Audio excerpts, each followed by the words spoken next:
What's going on, everybody? This is dkdynamite, and today we're going to be talking about a huge Warzone 2 overhaul, an important update to Warzone 1, and even more. Definitely stay tuned. But before we jump into that, be sure to hit that subscribe button down below because we're very close to 100,000 subscribers here on the main channel. Really appreciate it. Also, drop a like and turn notifications on to stay up to date with everything going on in Modern Warfare 2, Warzone 2, Warzone Mobile, and any other future Call of Duty as well. But today we got the final cinematic cutscene for Vanguard and Warzone 1. Doesn't really tell us much, but it is a goodbye message from Butcher himself, talking about kind of exfilling off Caldera, and it's made clear to us that he's been on Caldera for many years, which I understand, but doesn't at all really connect to that first cinematic cutscene we got at the beginning of Vanguard's post-launch season, where Butcher's talking to Mason's crew. It looks like that was indeed a scrap plotline of sorts that didn't really make it past the canon of season 2 or 3, and I'm not really sure what went wrong there, but maybe the narrative people over at Sledgehammer ended up leaving, or there was a change of heart somewhere to kind of change trajectory on what to do for the post-launch season of Vanguard. It is a bit disappointing to see, but I certainly believe there was some serious promise when Vanguard first came out, and there could have been a really special post-launch story told over the course of maybe 6 seasons, but we only got 5 this time around. Now, last night I also posted a video talking everything about the mid-season update for The Last Stand, all pieces of content releasing in Vanguard and Warzone 1. The problem with that is that the blog post makes it very clear to us that even though today is the beginning of the mid-season, a lot of content isn't really available yet. I mean, the new multiplayer map in Vanguard isn't out, Rebirth, Resurgence, Supreme isn't out either.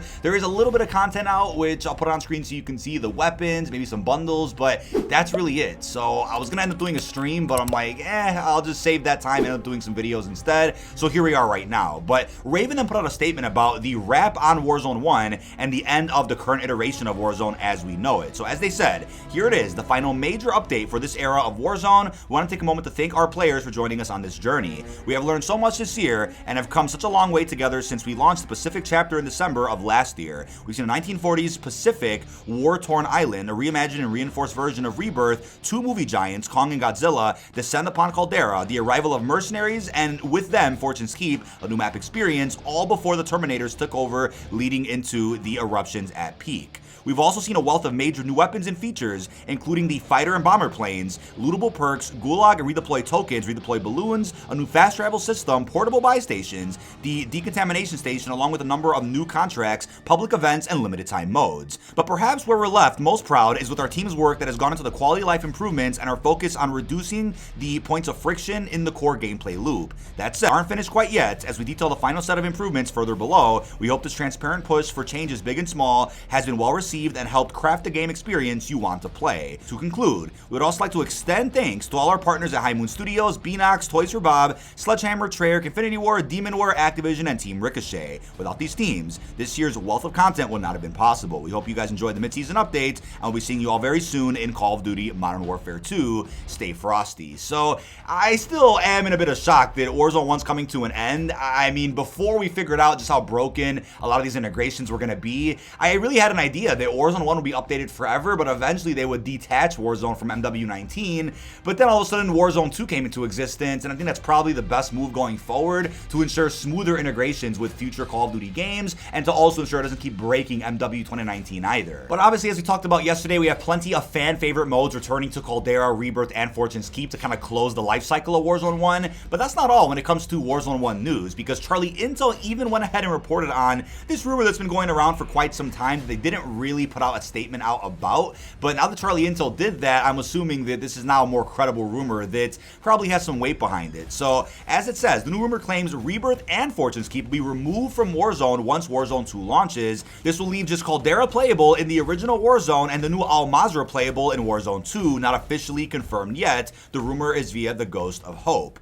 So, I understand getting rid of Rebirth, I really do. I mean, Rebirth's been out for quite some time, December 2020, and I seriously did believe that Rebirth wasn't going to get replaced by Fortune's Keep when that map came out in Season 4, and I almost would have been okay with that. I mean, replacing Rebirth with another Resurgence map, that's fine, and I get it, you guys might not like Fortunes, you like Rebirth better. I mean, hey, I love Rebirth Island, it's obviously Alcatraz portals from Blackout, so we go a long way with that map, right? And the map itself has come a long way, but we've been playing on that same layout for many years across Blackout and then Warzone 1, so I get that. But getting rid of Fortune's Keep, that's the one I don't really get. The map just came out, what, a season and a half ago, and that has to be the shortest lifespan for a map ever in Call of Duty, especially for the Battle Royale genre. I mean, let me know what you guys think of that, but I just think it's ironic they're going to keep Caldera as the only playable map in Warzone 1, considering it's the least praised Warzone map. I mean, it got received the worst compared to every other Warzone map that's ever been in the game. And I do understand the strategy of pushing everybody to Warzone 2 by getting rid of Rebirth and Fortunes. If you guys are confused about that, well, here's the thing. Warzone 2, to our understanding, is not going to launch with a Resurgence map, so what I don't think the Call of Duty team wants to see is a bunch of complaints all over the internet, like, oh my god, Al-Mazrah is too big, I don't like Warzone 2. Well, I'm going back to Rebirth and Fortunes, people. Bye. You know, there's no Resurgence in Warzone 2, so Warzone 1 does have that for me. I get them trying to avoid that conversation by just getting rid of Resurgence entirely in Warzone 1. No doubt in my mind that Resurgence will eventually come back to Warzone 2 with a smaller scaled map, but it might not be for a while. I mean, hey, Verdansk was the only playable map for a while as well. Not a full year, but it was the only playable map for X amount of months, and I think Al-Mazrah will probably be in the same boat. But if you look at the rumor that also sparked from Tom Henderson originally, he was claiming that the Warzone 1 app will be codenamed Warzone Caldera. And when that rumor came out, I'm like, well, it doesn't make sense to call it Warzone Caldera if Rebirth and Fortunes are still there. That's where the other rumor comes in, which we also talked about many months ago, which is that they were going to rename Warzone 1 to just Warzone Legacy. And to me, that's a gangster name to kind of leave Warzone 1 off on. And it makes sense if you have Rebirth, Fortunes, and Caldera. Obviously, they're not going to bring Verdansk back. If you want to play Verdansk again, that'll be available via Warzone Mobile. But that was probably in the cards for a while until they realized, hey, we're not going to have a small Resurgence map at the launch of Warzone 2. It might be damaging to leave Rebirth and Fortunes in the Warzone 1 app. And that's where you can also tie in the other argument from a couple of months ago, which is they should have saved Fortune's Keep as like a Warzone 2 experience, because again, we've only been able to play the map for a little period of time, and it's already going to be going away according to the rumors. So that to me is insane, but I think it is what it is at this point when it comes to Warzone 1. They want to make sure everybody is transitioning into Warzone 2 as soon as possible. But now when it comes to Warzone 2, I did make a full separate video a couple of weeks ago talking about all the major changes in Warzone 2 that we were able to experience over at COD Next. Obviously at COD Next, the build that we played of Warzone 2 was an alpha build, so it's inevitable that the beta and the full launch of Warzone 2 will feel a lot different. And when I say beta, I don't mean a public beta. I hope that does happen, but I mean just the next build that they have kind of on deck right now that they're working with. I'm sure there'll be some grand improvements that are kind of listening to all the fan feedback that we gave over at COD Next. I didn't have any fundamental issues with Warzone 2 altogether, as I've said. Maybe it's a hot take, but I do like the push to make Warzone 2 more like Blackout, more like a traditional Battle Royale, and not as reliant on things like money and loadouts and things that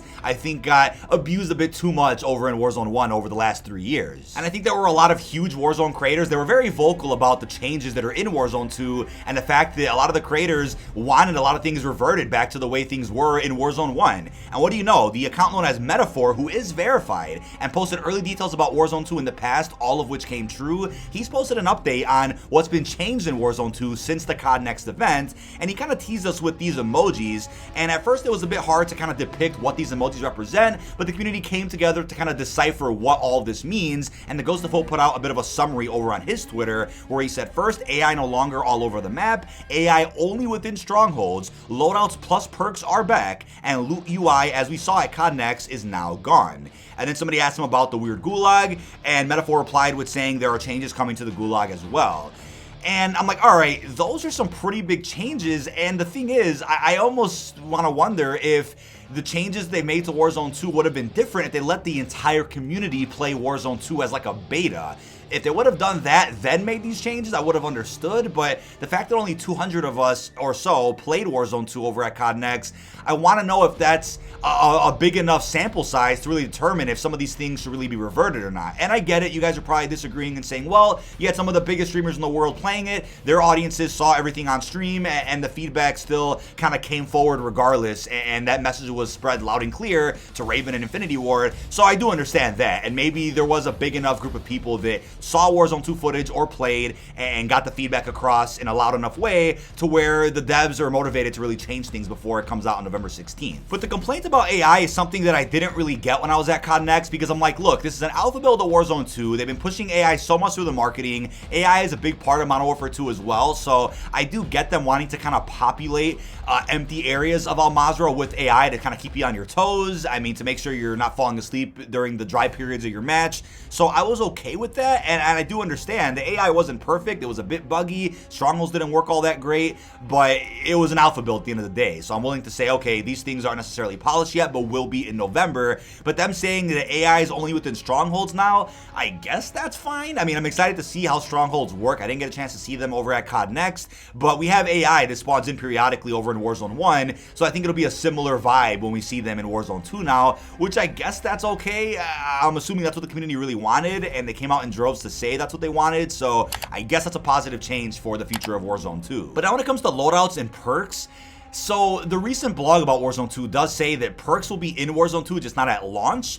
And now I'm assuming they've changed that to where perks will be available at launch. And I think that goes back to an argument that we've seen over the past couple of weeks, which is that why is it we've had so many good quality of life improvements in Warzone 1 that for some reason we're not present at all in the alpha build of Warzone 2? Maybe they will be present during the final launch build in November, and we just didn't get to see that. But it kind of makes you scratch your head, right? They spent so long kind of perfecting the Warzone formula over the last couple of years, and there's been so many high quality improvements made over the last couple of months that you would think are kind of just getting us ready for what the launch experience will be like in Warzone 2. So I am happy perks are coming back. I do think the way the perk packages work in multiplayer could have given us an idea of how they could work in Warzone, where maybe you buy them or you loot them, but then they aren't usable or they're not activated until maybe a timer expires or after you get a certain amount of kills.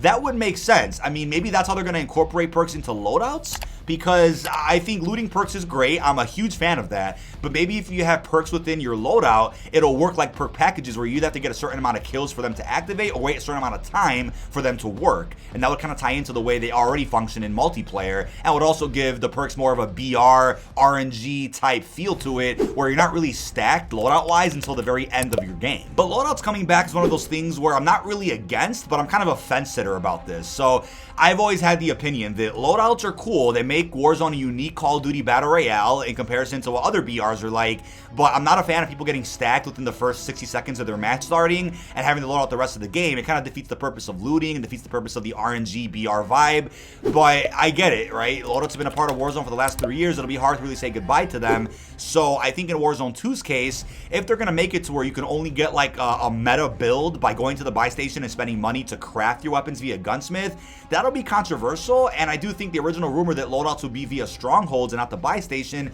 is also fair enough. I think if you really want a loadout, then maybe at least have a method that way, unless they're going to make it super expensive at the buy station. I don't know, but they just weren't present at all in the build that we played over at COD Next, so I'm curious how they'll be incorporated. But when it comes to the loot UI, I mean, I'm a fan of them going back to backpacks and almost the blackout looting method, but I was a big advocate at COD Next that I think the UI itself could use some work. It was a bit messy and not as intuitive as the looting we've been accustomed to for the past couple years, so that could use improvements. But now that Metaphor is saying that the loot UI is gone, that's where I'm like, okay, wait a second now. Is the looting itself drastically different then? Do you even go up to a chest anymore and pick what you want out of that? The UI is gone. Do things just pour out on the floor like we've seen in Warzone 1?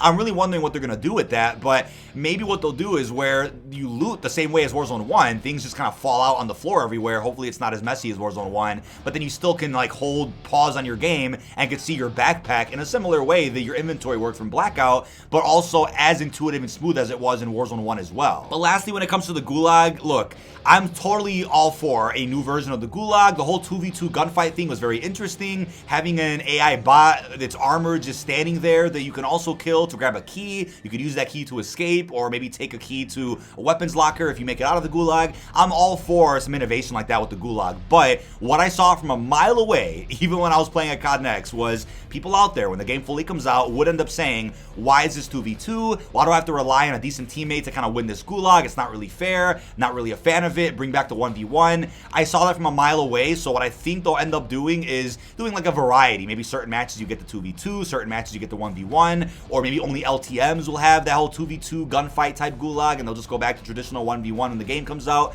It'll be curious to see the differences between the alpha builds from COD Next and the full version that we're going to get in November. But that is about it. This has been dkdynamite. Leave our thoughts down below in the comment section. What are your thoughts on the proposed Warzone 2 overhaul that's been rumored by Metaphor? How are you feeling about the important changes coming to Warzone 1 and everything else we discussed? Really hope you've enjoyed, and peace out, everybody.